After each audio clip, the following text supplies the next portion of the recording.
Bien, vamos a continuar con los modelos empíricos de propagación. Vamos a ver la última parte, que son los modelos empíricos para interiores. Esto se realiza cuando se hace diseño de redes inalámbricas en interiores, es decir, adentro de un edificio, un cuarto, una casa. Estos modelos no son muy utilizados desde el punto de vista profesional como los modelos empíricos para exteriores. Los modelos empíricos para exteriores se utilizan bastante. En cambio, los modelos empíricos para interiores, antes lo único que se utilizaba eran los planes de frecuencia. Teníamos 3 canales en Wi-Fi que no se solapaban. Entonces se hacían mapas de calor de los access points y se determinaba en qué zona poner cada uno de los APs para que no interfieran y se puedan reutilizar las 3 frecuencias.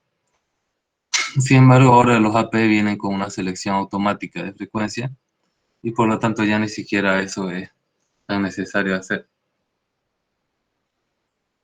Pero bueno, existen estos modelos empíricos para interiores donde se puede utilizar.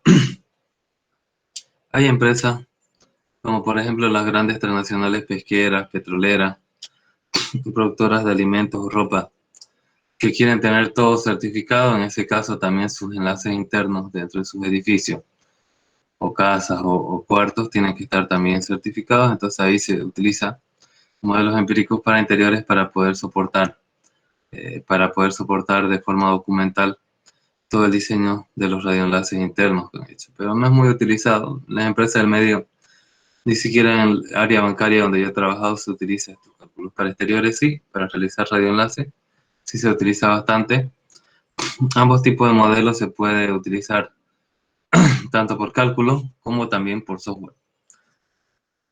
En numerosos entornos y aplicaciones es importante poder predecir la cobertura de un sistema de comunicaciones inalámbrico en el interior de un edificio, pequeñas oficinas, medianas empresas, aeropuertos, centros comerciales, estaciones de tren. En nuestro medio se utilizan empresas muy grandes, empresas donde hasta el operador de computadora tiene que tener una certificación internacional en Word.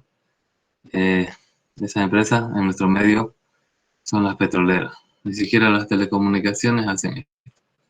El tamaño de las células puede ser mucho más pequeño. Estamos hablando de 10 a 500 metros, o la cobertura de un enlace interior. Por ejemplo, un access point inalámbrico, su cobertura normal es de 100 metros. Sin embargo, se va atenuando. Y las últimas tecnologías, por ejemplo, 802.11n, llegan efectivamente a menos distancia todavía, esos 100 metros, ¿no? Hay equipos especiales, antenas directivas, Ubiquiti o Cambio Network que sí pueden llegar a mayores distancias variando otros parámetros. Tanto la estación base como la estación móvil tienen baja potencia de transmisión, están situadas en un interior. Las condiciones de propagación cambian si no hay, normalmente en interiores, como es tan pequeña la distancia, no hay línea de visión directa, no es necesaria. Por ejemplo, ustedes tienen un access point en su casa tiene algunos cuantos cuartos. No es necesario que para que ustedes utilicen Wi-Fi en su celular tengan que tener línea de vista entre el access point y su celular, ¿no? Pasa las paredes. Entonces no hay línea de visión directa, hay mucho multitrayecto porque tenemos un montón de cosas en la casa, ¿no? Muebles, personas, paredes, etc. Hay difracciones, hay vidrio, hay reflexiones, rebota en todos lados y las distancias son más cortas. Entre los modelos más importantes tenemos modelos modificados del espacio libre, Monthly Keenan, CO231 Indoor y trazado de trayecto. Yo no he trabajado en campo en el mundo inalámbrico, pero sí en la parte de diseño y jamás en consideración de diseño he utilizado estos modelos. Nunca. ¿Ya? Los exteriores sí. Tenemos acá el modelo simplificado de espacio libre. No se considera específicamente la posición ni las pérdidas, individuales de cada obstáculo dentro del edificio. Calcula las pérdidas de trayecto de forma similar a las pérdidas de espacio libre, agregando un exponente aceptable, el n, y un offset, ¿no? Un desplazamiento, un L sub c. Los valores de ambos parámetros se calculan basados en medias previas. Es decir, este n, el exponente aceptable, y este L sub c se tiene que estar dado a través de mediciones empíricas anteriores, o seguramente algún fabricante te hará que considerar. Entonces tenemos esta fórmula, el modelo de espacio libre en interiores modificado. Tenemos que es la pérdida del espacio modificado libre es igual al exponente aceptable por 20 veces el logaritmo 4pi por la distancia entre emisor y receptor dividido entre la longitud de onda, que viene a ser c sobre frecuencia, si que no tuvieras, puedes calcular, más el offset, ¿no? El L sub c. Modelo de Mottl-Keenan calcula las pérdidas sobre el camino directo entre transmisor y receptor. Tiene en cuenta la posición exacta de los muros. K sub W indica el número de muros interceptados en trayecto directo entre emisor y receptor. L sub W representa las pérdidas por transmisión, las cuales se consideran iguales para todos los muros. F sub C representa las pérdidas en el espacio libre, calculadas previamente por otro modelo. Y L sub C es un offset, ¿no? Igual. Entonces tenemos eso. Ya utiliza las pérdidas para el modelo de Mottl-Keenan. Es igual a las pérdidas del espacio libre más el offset o desplazamiento más el número de muros por la pérdida que hay en cada muro, ¿no? Se considera los muros o paredes, ¿no? Que nosotros llamamos. Tenemos el modelo COS 231 para interiores multimuro.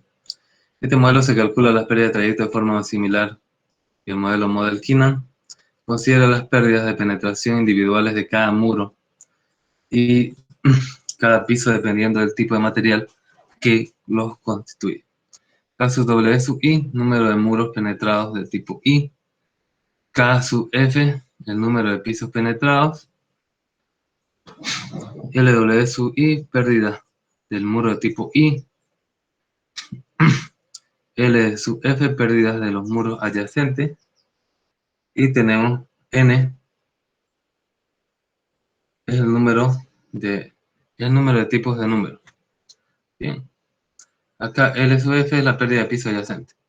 ¿Qué es lo que hace acá? Considera también las pérdidas del espacio libre. Considera acá el desplazamiento. Y acá multiplica la cantidad de pisos por la pérdida que hay en cada piso. Pero sin embargo, cuando hace la sumatoria, considera que hay diferentes tipos de muros. Y cada tipo de muro tiene una pérdida distinta, ¿no? Por ejemplo, ustedes pueden tener adobito, hueco, bloque de concreto, y cada uno tiene una especificación de pérdida distinta. Tenemos el modelo de trazado de rayos.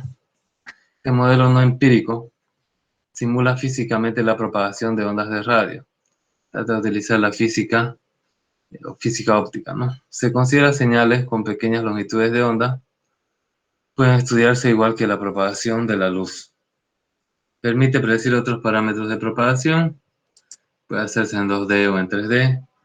Considera cada uno de los trayectos de preparación, gran nivel de exactitud, alto costo computacional. Prácticamente esto es pura regla de 3, pura sumatoria, puro promedio multitrayecto, ¿no? Entonces es más complejo computacionalmente. Tenemos el modelo de trayecto dominante. El canal varía en el tiempo. El modelo de trayecto dominante calcula trayectos relevantes que no varían en el tiempo.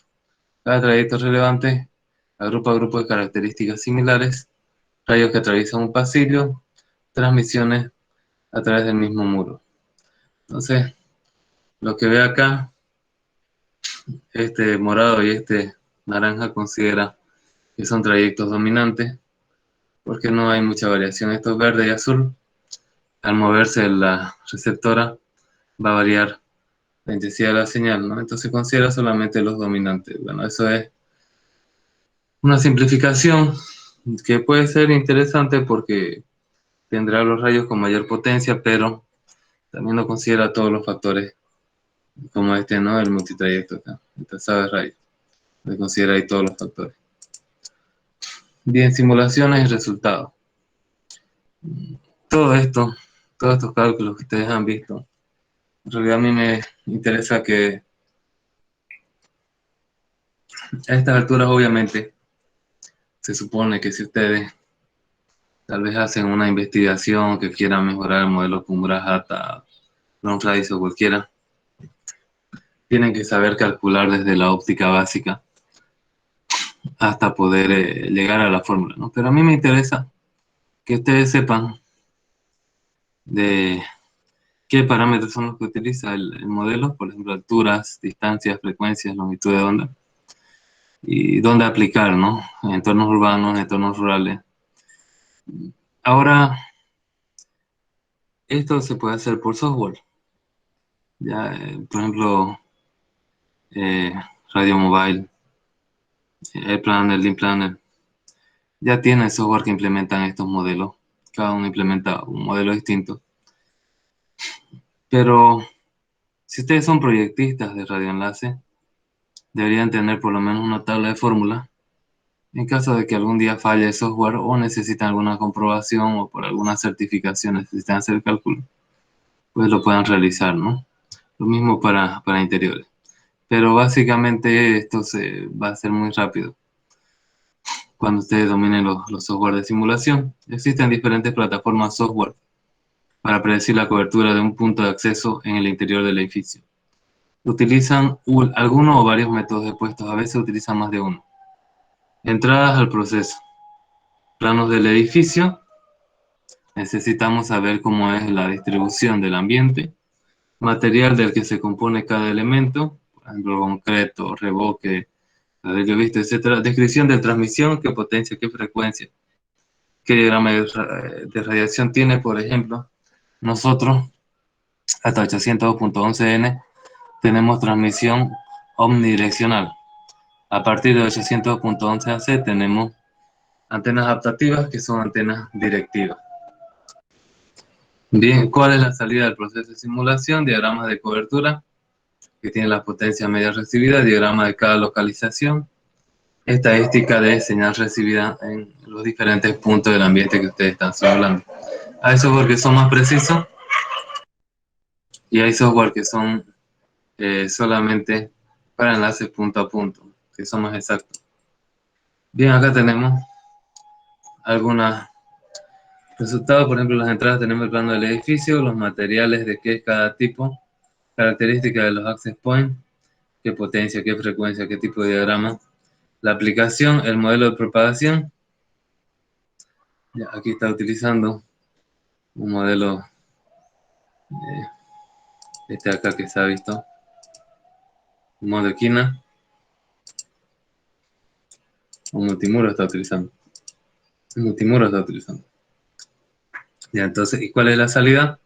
Acá tenemos el área de cobertura, cada color significa un nivel de potencia recibido. Y acá tenemos los diagramas de cobertura, ya sea en 2D o por posición del plano. Acá tenemos una comparativa. ¿Qué nos dice esto? Nos habla de cobertura. Fíjense, este es un AP con menor potencia y estos de acá de la derecha son de mayor potencia. Entonces su foco de calor, que le llamamos nosotros, que es el área donde tiene la cobertura inalámbrica más fuerte, es reflejado en las posiciones naranja, amarilla, verde y azul. Bien, ahí tenemos un resumen de los diferentes modelos. Dar un par de minutos para que le tiren una mirada, para que ya no lo leanlo ustedes. Y si hay alguna consulta de esto, la pueden hacer ya. Un par de minutos leyendo esa plana resumen de su modelo. Sí, si es una tabla, nos dice que acá está menor a 40 GHz, ¿no? Bien, entonces, Eso viene a ser la validez de ese modelo. Bien, para exteriores se utiliza bastante lo que es Okumura Hata, cuando se hacen los cálculos a mano. Sin embargo, el software utiliza COS 231 y LongRise, son los más utilizados. Entonces, si ustedes van a hacer cálculos, solo pueden hacer Okumura Hata. Y le va a dar un valor aproximado porque solo está, fíjense, hasta los 2 GB. Ahorita ya se trabaja en los 5 GHz. Entonces, seguramente hay alguna adaptación de Okumura Hata para 800.11ac, por ejemplo. Pero los software utilizan COS 231, que como esto de la ITU, esto se va actualizando. Y LongRise se utiliza bastante también en los software. Bien, continuaremos. Soluciones tenemos de los modelos de propagación. Existen diversos métodos para predecir la potencia recibida media en una localización determinada. Hay modelos determinísticos y modelos empíricos. Los modelos para exteriores son diferentes en función de las características del medio y del uso. Tienen características que miden como, por ejemplo, la frecuencia del uso, el terreno, distancia, si es zona rural, si es zona urbana, etc. Los modelos tienen complejidades y exactitudes muy variadas. Para todos ellos existen herramientas informáticas que facilitan su aplicación en entornos reales. Vamos a hablar ahora de los desvanecimientos de la señal, entre ellos desvanecimiento a pequeña escala, clasificación de los desvanecimientos y el multitrayecto. Desvanecimientos a pequeña escala. Con el tiempo y según la amplitud del canal, pues los desvanecimientos van a ir creciendo paulatinamente.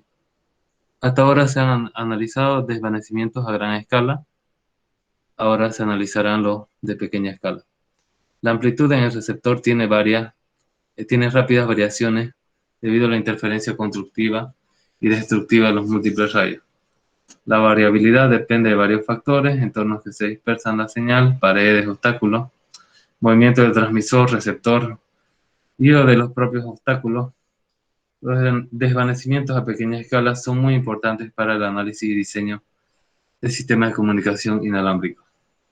Intervienen factores como puede ser propagación multitrayecto, multicamino, entornos que dispersan la señal, que son paredes, obstáculos, árboles. Movimiento del transmisor y receptor también generan desvanecimiento. Inclusive movimiento del entorno de propagación. Si es que tuviéramos, por ejemplo, los canales de televisión tienen transmisores móviles, ¿no? Transmisores que transmiten movimiento. Entonces, bueno, todo eso afecta en pequeña escala. ¿Cuáles son los fundamentos físicos del desvanecimiento en pequeña escala? Existen multitud de factores físicos que influyen en los desvanecimientos de pequeña escala del canal inalámbrico móvil.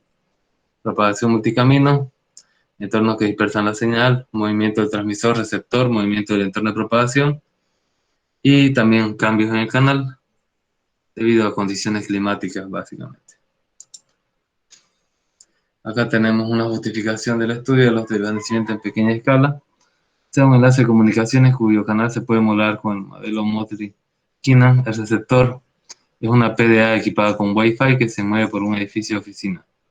Si no existe línea de visión directa y un simulador de cobertura de software predice que la potencia recibida será de menos 90 dBm, ¿cuál es la sensibilidad que debería tener la tarjeta Wi-Fi? Dice. Entonces acá, en el escenario multitrayecto, hace que se produzca desvanecimiento Rayleigh si la sensibilidad del receptor es menos 90 dBm, que es 10 a la menos 12 watts. La probabilidad de estar por debajo de ese valor es, y acá saca la probabilidad de que la potencia recibida sea menor a la potencia media es 1 menos el exponencial de la división entre menos la potencia media dividido entre la potencia media, y le da el 63% que la señal va a estar por debajo del 90%. Para tener enlace un 90%, entonces, ¿qué se necesita? Se hace cálculo y se necesita una potencia de sensibilidad de 10 a la menos 3 watts. Necesitamos 10 veces más de potencia, ¿no? Acá teníamos 10 a la menos 12 y 10 a la menos 13 es lo que necesitamos. Ahora, estos cálculos en enlace inalámbrico no se hacen normalmente de esta forma, sino que directamente nosotros le ponemos 20 dB de margen para poder esos desvanecimientos de pequeña escala poder, poder decir, poderlo sobrellevar, que no nos afecte. Entonces le ponemos un margen de 20 en comunicaciones inalámbricas y en fibra se le pone un margen de 10. Cuantificación del desvanecimiento en pequeña escala. Tenemos la potencia nominal, valor medio de la potencia recibida. Desvanecimiento puede ser cualquier disminución de la potencia recibida de la señal con relación a su valor nominal. Acá tenemos profundidad de desvanecimiento, la diferencia entre la potencia nominal y la potencia recibida de desvanecimiento, medida en dB. Duración del desvanecimiento, el intervalo entre el comienzo de la caída de la potencia y la recuperación del valor nominal. Aquí tenemos este desvanecimiento, va a ser una potencia inicial menos una potencia final, que es lo que está calculando acá, la diferencia. Y esto lo hace como 20 veces el logaritmo de esas dos potencias en unidades naturales, que lo está calculando. ¿Cómo es lo que se calculó acá? Lo mismo, ¿no? Una división del exponencial. Aquí tenemos qué desvanecimiento podemos nosotros clasificar. Tenemos diferentes tipos de desvanecimiento. Tenemos características, profundidad. Si tenemos un desvanecimiento profundo de 3 dB y si es muy profundo de 20 dB, duración puede ser lento y rápido. Característica espectral puede ser plano o puede ser selectiva. Mecanismo de producción puede ser a un factor K, puede ser al multitrayecto. Distribución probabilística puede ser gaussiana o puede ser Rayleigh-Rice. Y dependencia temporal puede ser continuo o puede ser puntual el desvanecimiento. Tenemos acá el desvanecimiento, pues si es plano o selectivo en frecuencia. La señal transmitida tiene un ancho de banda B. El canal es en frecuencia constante durante un ancho de banda de coherencia B sub C. B tiene que ser menor a B sub C. El canal visto por la señal es plano y el desvanecimiento es plano también. Si el ancho de banda es mayor a B sub C, el canal visto por la señal tiene caídas y no afecta igual a todas las frecuencias. Es un desvanecimiento solamente en una determinada frecuencia. Desvanecimiento de potencia o de factor K, producido por variaciones en el índice de refracción de la atmósfera, aumentan la curvatura aparente de la Tierra. Este factor K se ve también en el modelo Tierra curva. Reducen el margen libre de obstáculos, son lentos, duran mucho y tienen profundidades de hasta 6 dB. Es un desvanecimiento plano, puede controlarse mediante la elección adecuada de la altura de las antenas.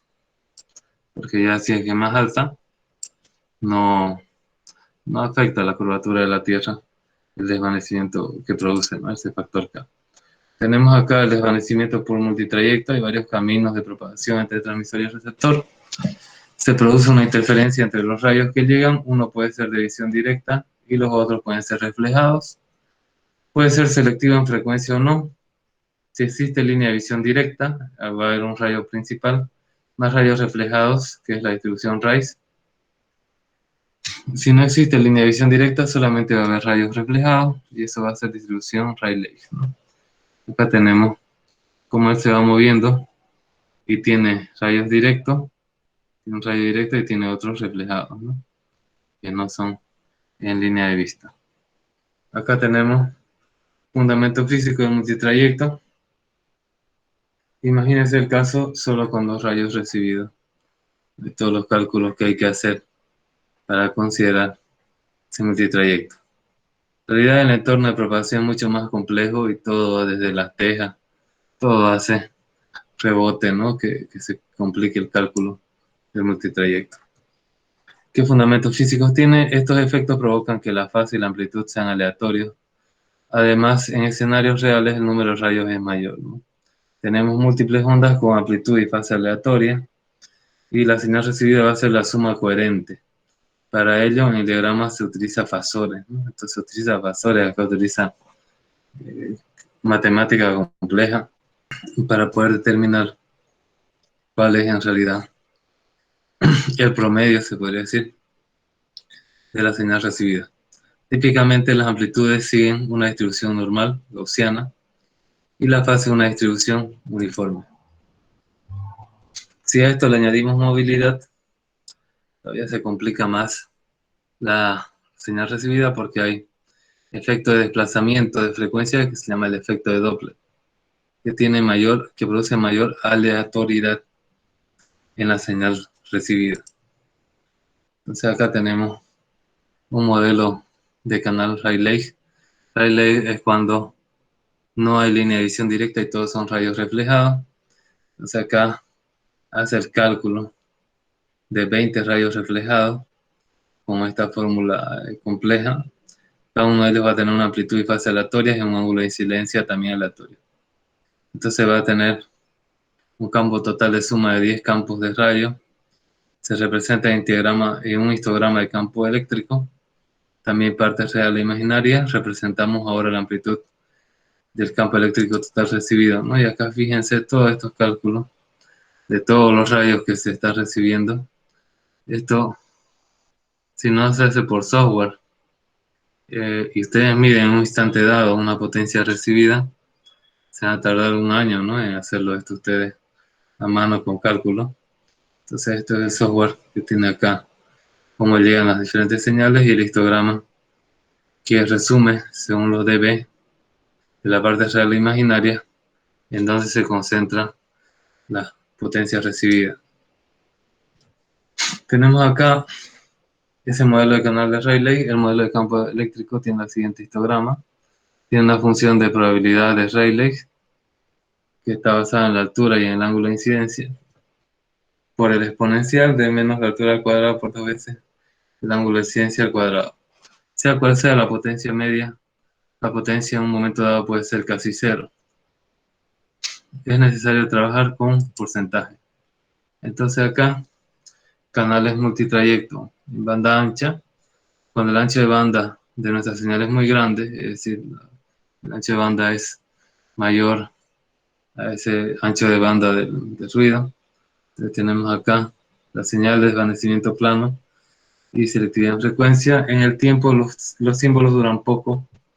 Cualquier copia por multitrayecto producirá interferencia entre símbolos, ¿no?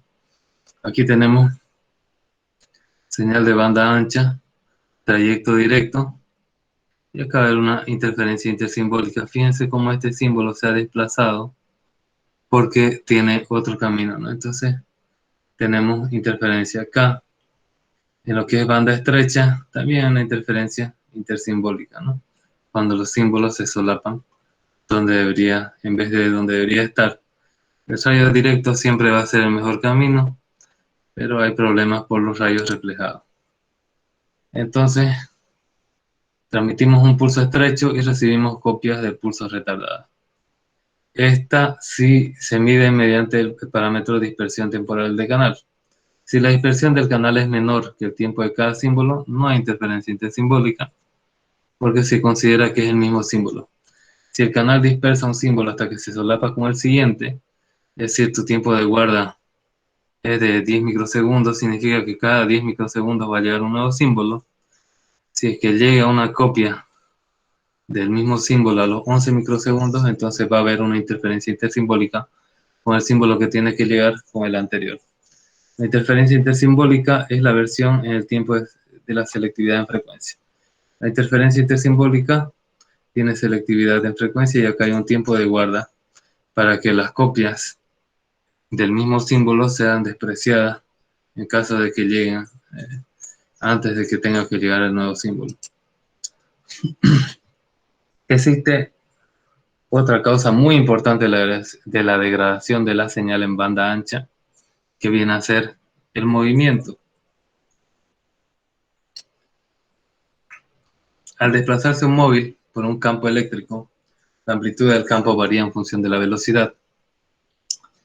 Entonces, ustedes tienen un campo eléctrico más ancho si es que van a mayor velocidad, y tienen un campo eléctrico más estrecho si es que tienen a menor velocidad. Entonces, si es más estrecho, va a tener mayor directividad.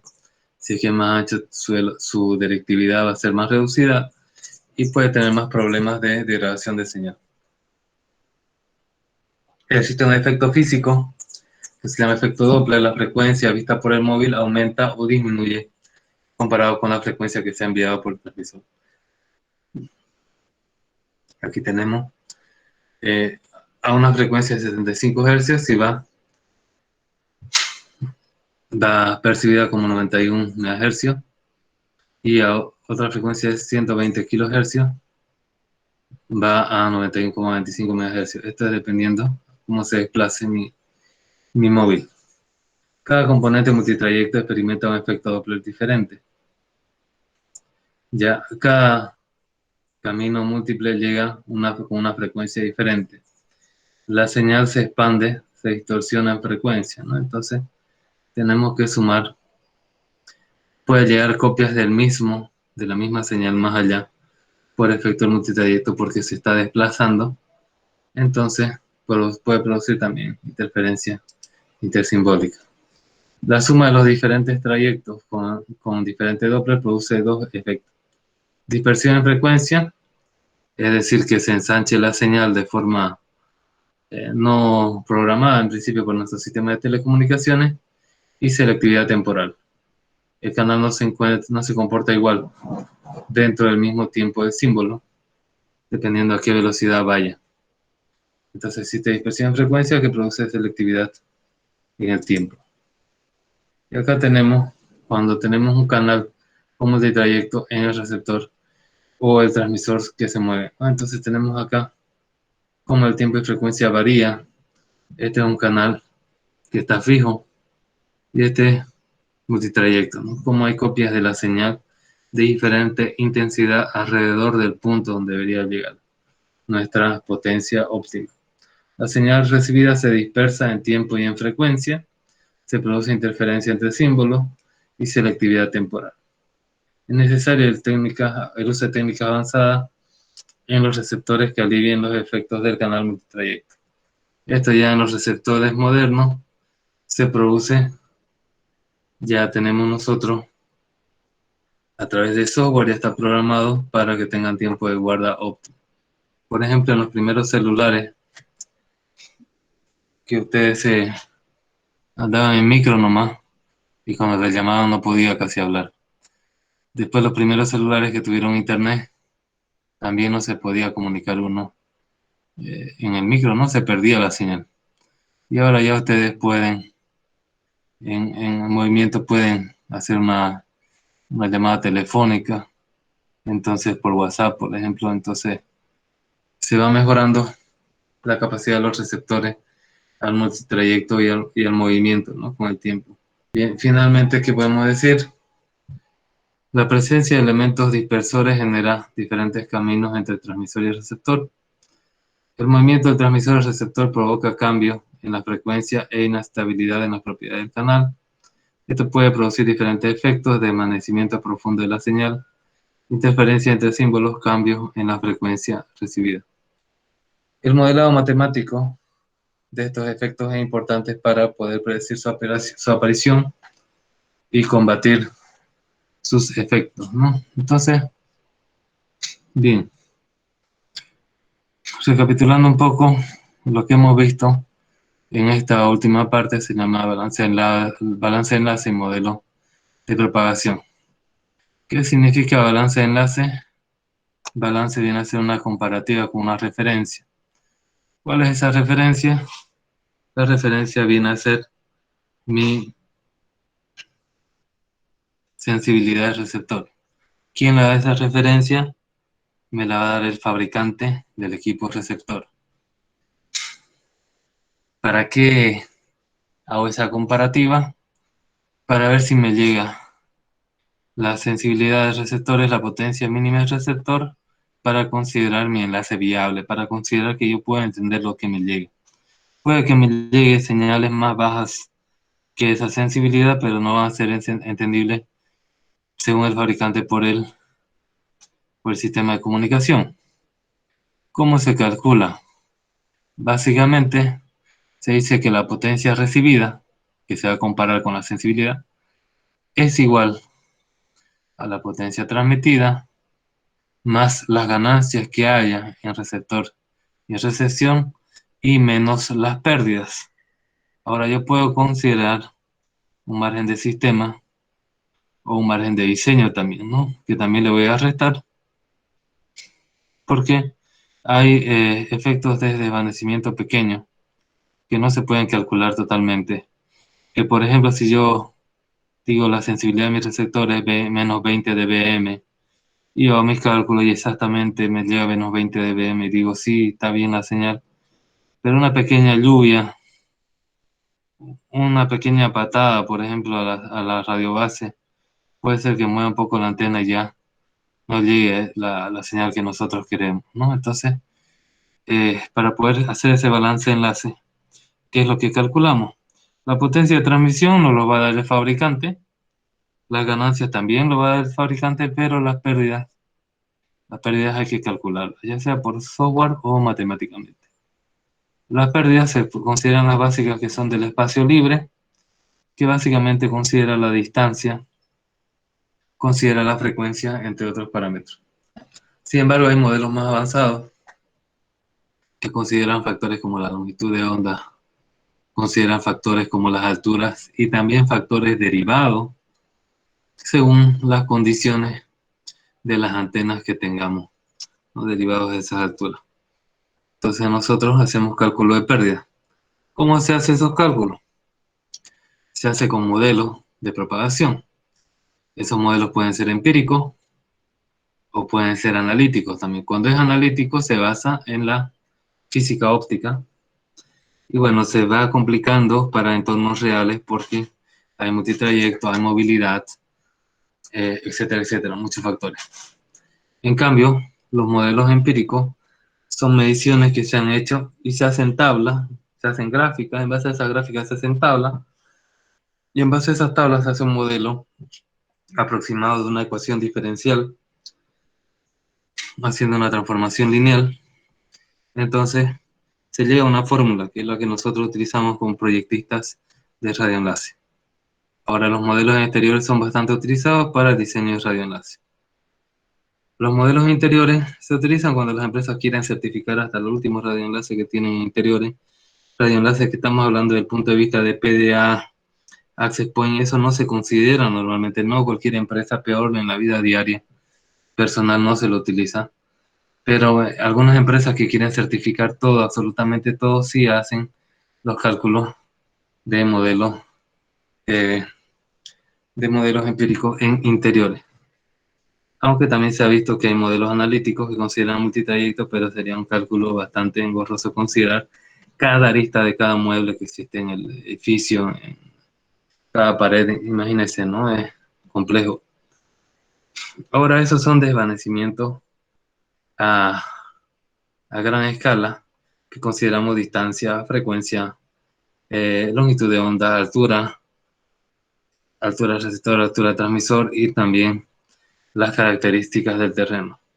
Sin embargo, existen otros desvanecimientos a pequeña escala debido al multitrayecto y debido a la movilidad. Tanto el emisor como el transmisor y el mismo canal puede haber, ¿no?, movilidad en algunos casos. Entonces, esos son desvanecimientos de pequeña escala y para poderlos mitigar se consideran márgenes. Para eso van los márgenes de diseño que se le quita a la potencia de transmisión para que no, por si acaso, hay esos desvanecimientos en pequeña escala. Entonces, para redes Wi-Fi consideramos 20 dB de margen y para lo que son las redes de fibra, por ejemplo, se considera 10 dB. Ahora hay fórmulas considerando el exponencial y una relación entre la potencia media y la potencia medida, pero no es muy utilizado, más se utilizan los márgenes. Bien, obviamente son muchas fórmulas, muchas aplicaciones, pero, pero que hayan entendido, ¿no? La idea general de lo que viene a ser el cálculo de todos los radioenlaces. Antes habíamos visto, bueno, creo que lo vieron por video, no sé, lo que es la línea de vista, lo que es Fresnel, entre otras cosas, ¿no? Entonces, a ver, para ir concluyendo la clase, si tienen alguna pregunta, pueden hacerlo ahora ya. Exactamente. Mayormente los cálculos se hacen para exteriores porque cuando exteriores son radioenlaces de larga distancia. Imagínense una fallita que hay entre una radiobase y otra, la pérdida de tiempo y conectividad que va a haber. Entonces, son bastante utilizados, ya sea por cálculos, ya sea por software, antes de, antes de ponerlo ya en funcionamiento, ¿no? Las redes radioenlace. Sin embargo, en interiores solo se utiliza para empresas que quieren hacer una certificación. Porque, por ejemplo, ¿qué hace usted si es que está en un cuarto y no le llega Wi-Fi a su celular? Se va al otro, ¿no es verdad? Se va acercando al access point y entonces ya tiene más señal cuando se... Sin embargo, si usted tiene una radio base con su torre en la Plaza 24 de Septiembre y otra en los módulos, ya está hecho eso. ¿Qué va a hacer? No puede, no mover. Entonces, o le va a aumentar potencia o va a cambiar de antena, ¿no? Entonces, es más complicado si es que no se hace un buen diseño en radioenlaces exteriores. Bien, jóvenes, eso sería todo por hoy. Nos vemos el día martes. Ya le voy a subir un práctico sobre este tema. Hasta luego.